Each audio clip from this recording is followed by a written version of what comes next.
তোরে আমি বলি তোরা কোনো ফর কেউ ন, তোরা নিজেরা নিজেরা এই যে ঝামেলাটা করছো, এই যে মাথা হাঁটাইছস এক ভাই এক ভাই, কি হইলো তাতে? চেয়ারম্যানের দিছস 10,000, মেম্বারের দিছস 5,000, এতে কি হয়েছে? তোরা টিয়া দিছস, তারা খাইছে, কিন্তু বেজাল কিন্তু মিট হয় না। তাহলে তোরা কিন্তু নিজেরা নিজেরা এই ঝামেলাটা, বাথরুমে জায়গায় কিন্তু বাথরুম হয়ে রইছে, কিন্তু আজ তোরা 2 হাসপাতালে যাই থাকি এইছস, এটা কি ঠিক নেই?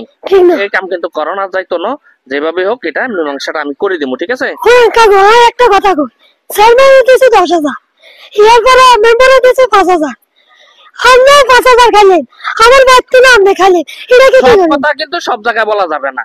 তোদেরকে আমি বারবার এই যে আবার হাসপাতালে যাওয়ার মতো ব্যবস্থা করতেছস, হুমকি এতদিন ছিল 14 দিন, এবার যদি মাইর খাস, তোর ভাইয়ের সাথে যদি আমি একটু কথা বলি, ঝামেলাটা কোথায় বাঁচতে পারে তুই ব্যাপারটা বুঝছিস। এবার থাকতে হবে 21 দিন, সব কথা সব জায়গায় বলা যাবে না। আমি বলতেছি তুই এই ধরনের কথা দ্বিতীয়বার ফার্দার এই ধরনের কথা বলবি।